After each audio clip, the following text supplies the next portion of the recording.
Venom the Last Dance is actually going to open below projections. It's actually for this year. Actually, has been very rare for a movie to open below projections.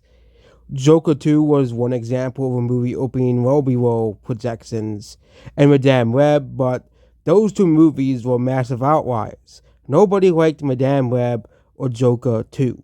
Okay, and most movies typically open above projections.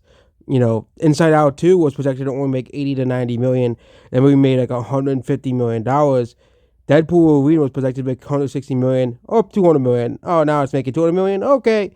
Twisters, 50 million. Oh, actually, it's opening to 80 million. Oh, that's shocking. Even like Alien, it was only projected to like 30 to 45 million. Typically, Kung Fu Panda 4. Both movies opened like way higher than that. But Venom The Last Dance only made 22 million its opening day. Of course, it could have pretty decent ratings on Saturday and Sunday, which means it could make 65 million still. Yeah, but this will likely be the last Venom movie for a while.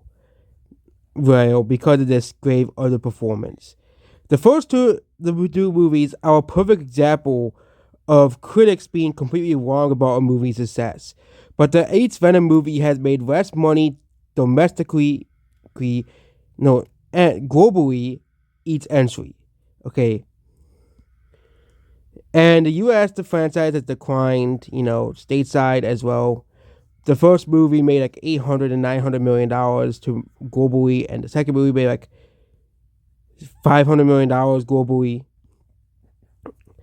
And it seems that this movie has a similar budget to the last Venom movies as well. Reviews have been poor, but again, there hasn't been proven to be an obstacle for the Venom series but it seems that people are, and I think it's just because people are sick of superhero movies, honestly. It is just how it is, Superhero movies used to be the big thing before the pandemic, but once the pandemic came around, people stopped saying, yeah, superhero movies, don't care anymore. Okay, and it seems that Venom was still resilient to this trend, but I think even the, times are caught up to Venom, The Last Dance, as well. Outside of outliers like Deadpool Wolverine, most recent comic book adaptations have struggled, like Madame Web. That's because nobody liked that movie. But even last year, Aquaman 2, Flash, Marvels, okay, even the MCU had the biggest failure ever. Okay, you also had Spider-Man do pretty well, but other than that, you had most of these movies not do too well. It's very possible that Last Dance could end up being the last of the Marvel's anti-hero last outing for some time, especially if box office does continue to fall short to previous entries. Smile 2 is doing well, Wild Robot's doing well, Terrifier 3 is doing pretty well, and yeah. Unfortunately, the times have changed for superhero movies. They're not doing as well as they used to anymore, okay? Here. And this movie isn't really doing as well as it used to.